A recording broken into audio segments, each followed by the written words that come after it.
Okey, hai. Assalamualaikum warahmatullahi wabarakatuh. Wah, cantiknya rama-rama ni. Okey, siapa yang dah masuk? Sekejap ya.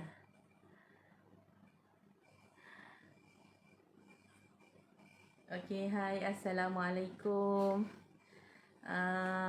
Assalamualaikum warahmatullahi wabarakatuh. So, Alhamdulillah, kita bertemu lagi dalam sesi live di Zita Mawar Melaka page untuk hari ni 17 hari bulan 11 2020. Okey, insyaAllah hari ni malam terpaksa start awal sebab semalam kita start jam 9 kan. Sebab malam memang plan untuk live pada jam 9 supaya kita lepaskan isyak dulu kan. So senang, mudah untuk kita nak buat kerja yang seterusnya.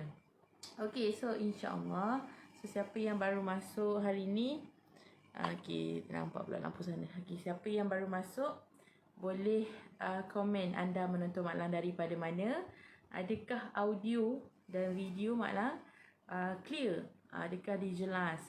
So kalau jelas, please komen jelas. Mak Lang memerlukan feedback daripada you guys. Okay, untuk apa kata, kita tahu macam mana keadaan line kan hari ni. Oh, dia ada bibir sekali. Patutlah macam bibir tu bergerak-gerak. Okay, so kalau audio Mak Lang jelas, boleh komen jelas. Okay, so Mak Lang pakai mic kan. Sebelum ni live tak pakai mic, so kadang dia tak dengar. Kita buat macam ni. Dah macam apa pula kan. Okay, so kalau you guys dah tengok dekat ruang bawah, apakah tajuk yang Mak Lang akan share hari ni? InsyaAllah kita akan bicarakan tentang macam mana nak tenang ataupun bagaimanakah cara untuk kita sentiasa dalam keadaan tenang. Okay, kejap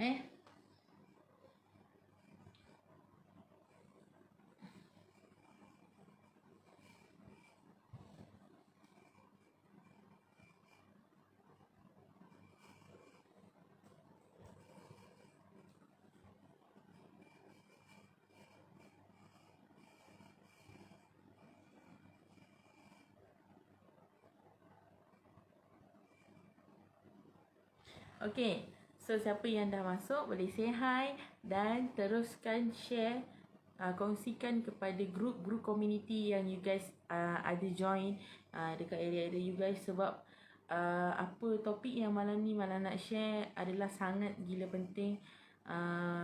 Ia adalah satu macam permulaan untuk kita lebih berjaya dan lebih bahagia pada dalam hidup kita. Okay, so kunci yang pertama, semalam Mak Lang cakap tenang. So hari ni Mak Lang nak kupas kunci yang pertama untuk buka peti kejayaan, iaitu macam mana kita nak tenang. Okay, so Mak Lang dah simpulkan dalam masa 2 minit. Mak Lang simpulkan ada 5 poin macam mana untuk kita tenang, kan. Okay, so kalau you guys are ready untuk Mak Lang sharekan 5 poin macam mana untuk tenang. Okay, so you guys boleh komen ready supaya Mak Lang boleh tahu you guys dah bersedia untuk dengar apakah poin 5 poin yang Mak Lang nak share malam ni, macam mana untuk kita bertenang, macam mana untuk kita tenang. Okay, so poin yang pertama adalah kita kena percaya segala-gala yang berlaku dalam hidup kita ni adalah segala-galanya daripada Allah. Dan segala-gala daripada Allah itu adalah indah, adalah cantik dan adalah yang terbaik untuk kita. Just semalam Mak Lang cakap everything from Allah is beautiful. So betul lah macam tu. Sebab apa yang Allah bagi pada kita, kadang-kadang kita rasa benda tu macam bukan apa yang kita nak, tapi sebenarnya itulah yang terbaik untuk kita. Okay, itulah sebenarnya apa yang kita perlu. Kadang-kadang kita ada, contoh macam kita memandu. Hai, Assalamualaikum Kak Lin. Thank you Kak Lin. Okay, Kak Lin, audio dengan video clear ke? Kalau clear, Kak Lin komen clear. Okay, so boleh tag sahabat-sahabat rama-rama bahagia kita. Boleh sharekan dekat mana-mana grup-grup community yang Kak Lin join, supaya kita dapat sebar luaskan Nampak tak rama-rama? Okay. So, apa tadi Malah cakap? Okay, tadi Malah cakap tentang hari ni topik kita macam mana kita nak tenang. So, saya dah Malang dah simpulkan ada lima cara macam mana untuk kita bertenang, macam mana untuk kita kekal tenang setiap hari dalam hidup kita. Okey, yang pertama tadi adalah kita kena percaya segala-galanya dalam hidup kita ni adalah daripada Allah Subhanahu Wa Taala. Okey, segala apa yang Allah tentukan, segala apa yang Allah bagi, segala apa yang Allah datangkan dalam hidup kita, segalanya yang terbaik untuk kita. Kadang-kadang benda tu bukan apa yang kita nak, tapi sebenarnya benda itulah yang terbaik untuk kita. Sebab kadang-kadang kita clear, Alhamdulillah. Kadang-kadang kita nak sangat benda tu, tapi kita belum dapat. Mungkin masa tu belum masanya, tapi percayalah Allah sentiasa beri tepat pada masanya. Dan share. Thank you Kak Liz. Semoga Allah memberkati, InsyaAllah. Okay. So benda tu yang Mak Lang pegang. Macam sebelum ni kadang-kadang bila kita nak seekor rama-rama, ambil. Semalam kita love, so hari ni kita rama-rama. Rama-rama bahagia, kan? Okay, so apa tadi? Sebelum ni Mak Lang selalu macam kita selalu macam mendesak, kita selalu macam mengejar apa benda yang kita nak. Tapi kadang-kadang bila kita tak dapat tu, kita kecewa, kita macam frust. Waalaikumsalam warahmatullahi wabarakatuh Kak Fairuz. TM. Okay, kita ambil mood. Kita ambil mood good gitu. Okay. So bila macam kita terlalu mengharap sesuatu benda yang kita nak, so bila kita tak dapat, kita kecewa. So daripada situlah sebenarnya kita tak realise sebenarnya hidup ni bukanlah diaturkan oleh kita sendiri, kan? Sebenarnya segala-gala hidup kita adalah Allah yang aturkan, kan? Allah yang dah uruskan. Kita merancang, tapi Allah juga merancang, tapi segala perancangan Allah adalah yang terbaik untuk kita. Betul tak? Betul tak Kak Lim? Betul tak Kak Fai? Okay. So apa tadi? So sebab itulah sejak daripada bila kita dah belajar, kan, bila kita dah belajar hidup kita ni adalah Allah yang aturkan. So Mak Lang mula belajar untuk terima segala apa yang berlaku, dengan segala apa. Bila macam Mak Lang nakkan sesuatu, Mak Lang terus talk to Allah. Allah, saya nak contoh macam nak join kelas SWS hari tu, kan. Allah, Kozi buat SWS online, saya nak join, boleh tak saya join? Mak Lang cakap macam tu tau. Sentiasa kalau macam ada apa-apa Mak Lang nak, Mak Lang sentiasa talk to Allah first. Kalau Allah rasa kalau bagi Allah SWS ni perlu untuk saya buat masa sekarang, Allah pemudahkan ia untuk saya. Masa tu kita submit sekali dengan yuran tau. Masa tu yuran berapa Berapa Kak yuran SWS hari tu? Saya pun tak ingat lah. Kan? Submit sekali dengan yuran. Sebab masa tu Mak Lang macam antara tiga tau benda yang perlu diselesaikan. Jadi apa yang Allah bagi jawapan masa tu, perlu selesaikan kedua benda yang lain tu. So Mak Lang pun reda dah masa tu tak dapat pergi SWS. Kalau orang tanya SWS apa? SWS tu selling without selling. I guess boleh follow Coach Z, Nora Zianzi. Coach Z lah yang adakan SWS tu, Coach Z dengan Coach Nia. Lepas tu bila macam dah selesai dua perkara yang lain tu, Mak Lang pun reda lah, tak dapat nak join SWS. Memang dah reda habis. Memang kita dah tak ada fikir macam mungkin belum rezeki kot. So tak apalah, insyaAllah nanti Cozy buat lagi. Tiba-tiba 100 lebih kan, 197 ke, macam tu lah. Assalamualaikum Kak Kas. Okay, so masa tu tiba-tiba masa hari kejadian dan masa hari SWS tu, Mak Lang ada urusan dekat luar yang perlu diselesaikan.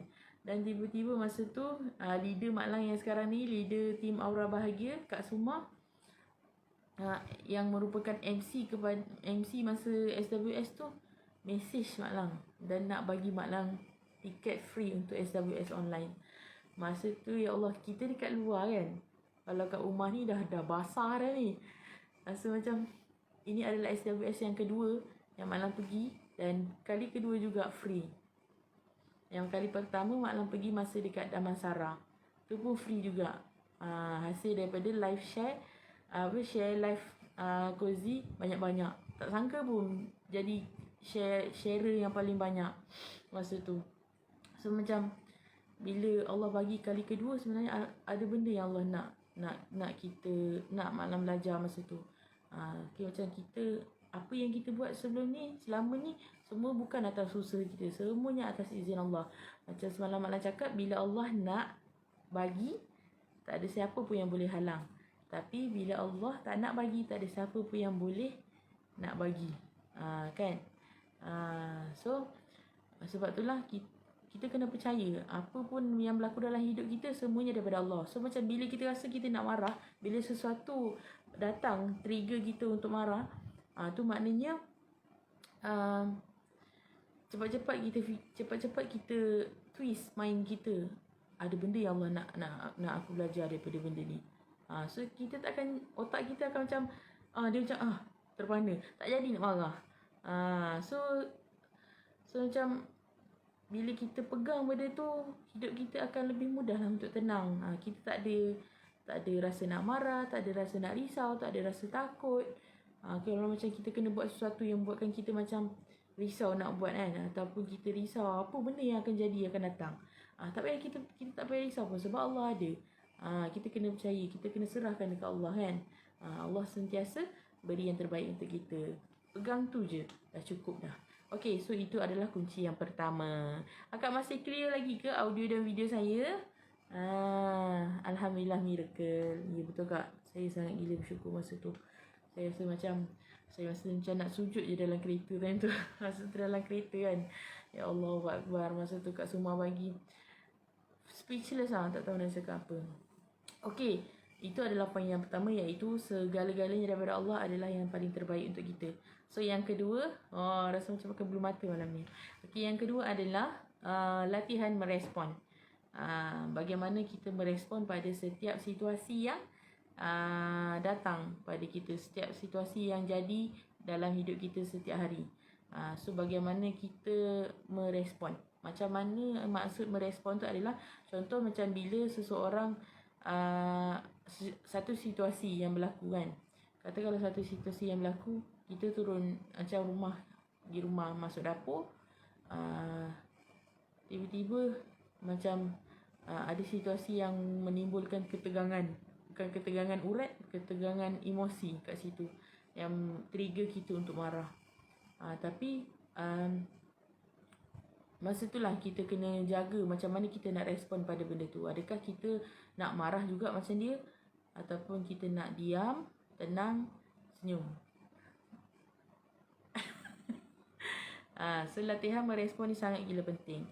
Sebab benda tu yang membawa kepada poin yang ketiga. Bila kita sentiasa melatih merespon dengan betul, so insya-Allah dia akan membuatkan kita lebih tenang. Kita tak marah. Macam orang selalu cakap, kau macam tak ada perasaan kot kan. Benda ni boleh mendatangkan kemarahan yang paling tinggi, tapi kau boleh relax kan. Sebenarnya dia adalah bergantung kepada cara kita merespon. Okay, so itu poin yang kedua. Kita kena sentiasa, apa pun situasi yang berlaku, kita kena sentiasa merespon dengan betul, fikir dengan baik, don't judge. Jangan sesekali menghakimi dan menghukumi orang lain. Sentiasa meletakkan sesuatu tu dengan baik bila tentang orang lain.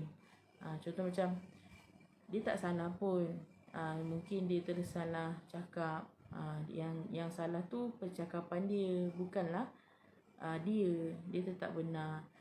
Yang salah ni saya, kalau saya salah respon. Kalau dia marah dan saya pula marah balik, maknanya saya yang salah sebenarnya. Bukan dia. Ha.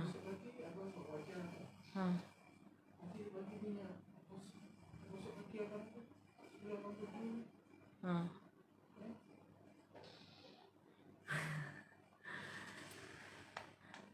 Okey. Ada pesanan penaja daripada Mak Malang tadi. Okey. So, poin yang kedua tadi adalah latihan merespon kan. Contoh macam bagaimana nak merespon dengan baik. Contohnya macam kalau kita berhadapan dengan seorang yang kuat mengarah. Kita just buat saja apa benda yang dia suruh tu. Tak payah nak macam alah, asyik tahu nak mengarah je. Ingat aku ni apa? Kan. Kita kalau macam orang biasa, kalau Mak Lang yang dulu akan respon macam tu. Kau buat aku macam apa kot? Kan? Mengarah macam tu je. Tapi bila Mak Lang dah belajar macam mana nak merespon dengan betul, so kita just buat sebab kita punya position kita, peranan kita hamba Allah, dan kita buat segala apa yang kita buat adalah untuk mendapat redha Allah. Kan? So bila kita fikir macam tu, sebenarnya kita orang yang suka mengarah-ngarah tadi tu, dia sendiri akan macam terdetik dalam hati dia. Aku mengarah dia macam tu, tapi dia relax je kan. So bila kita merespon dengan betul, sebenarnya bukanlah benda tu efek pada kita saja. Dia akan efek juga pada orang yang sentiasa buat kita menimbulkan situasi yang boleh trigger emosi-emosi yang tak best pada waktu itu. Okay, so dapat poin yang kedua ni. Latihan merespon. Kalau ada apa-apa soalan boleh terus tanya tau. Nanti Mak Lang baca. Okay, so yang ketiga adalah macam tadi Mak Lang cakap, latihan merespon kan. Kita kena sentiasa anggap orang lain orang lain itu benar.